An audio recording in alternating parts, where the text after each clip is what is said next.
अधिष्ठाता महोदय, यहाँ भारत में और शायद और जगहों में भी सरकार की गतिविधियों का योजनाबद्ध ढंग से विकास हुआ है और उनमें जटिलता आई है। सरकारी कर्मचारियों की भी संख्या बढ़ी है और जो लोग तथाकथित पार्किंसन नियम की दुहाई देते हैं, उनमें बहुतेरे लोगों का उद्देश्य धैर्य कुशलता लाना नहीं है, बल्कि सरकार द्वारा नई जिम्मेदारियों को लेने से आनाकानी करना है। जैसे जैसे जनता का आग्रह और उसकी आवश्यकताएं बढ़ती गई हैं, सरकारी कामकाज भी बढ़े हैं। हमारे देश ने सरकार और सरकारी स्टाफ के संबंध में नकारात्मक रवैये को स्वीकार न करके उचित ही किया है।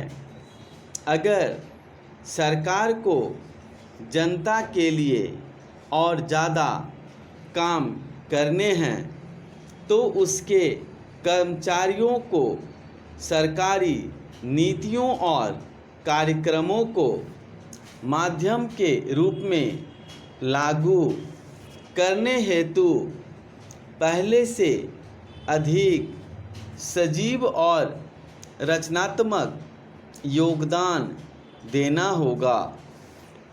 अपनी नई जिम्मेदारियों को निभाने के लिए सरकारी स्टाफ को स्वतः बदलना होगा। कुछ परिवर्तन आया भी है, लेकिन आगे के वर्षों में बहुत कुछ बदलने की आवश्यकता है। प्रशासनिक तंत्र का कार्य यथास्थिति और व्यवस्था बनाए रखने की अपेक्षा अब विकास की गति को बनाए रखना अधिक हो गया है।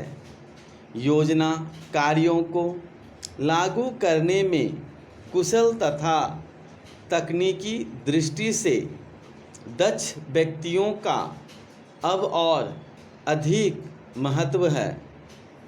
इसके लिए ऐसा करना है कि पहले की स्वयं सिद्ध मानी जाने वाली बातें भी काम में रुकावट न बनने पाए।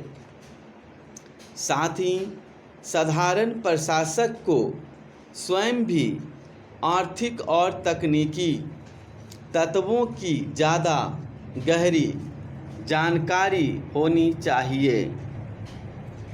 आज प्रत्येक देश में विशेषज्ञों और साधारण प्रशासकों के बीच संघर्ष की स्थिति पाई जाती है।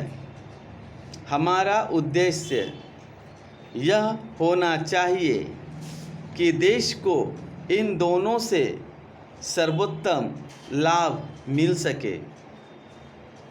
कभी कभी मुझे पता चलता है कि हमारे विशेषज्ञ पर्याप्त विशेषज्ञता से युक्त नहीं होते और वे आपसी लड़ाई झगड़ों तथा अपने को औरों से श्रेष्ठ समझने की मनोचित दुर्बलता से भी ऊपर नहीं होते।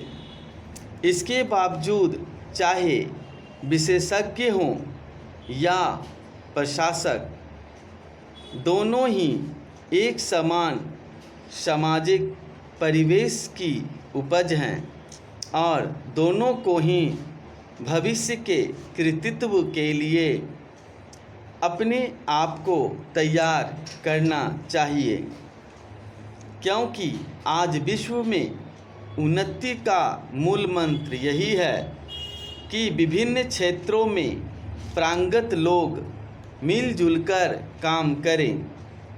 हमें इस परिप्रेक्ष्य को ध्यान में रखकर ही विभिन्न प्रकार के सरकारी स्टाफ की भर्ती व प्रशिक्षण की नीतियों पर पुनर्विचार और करना चाहिए।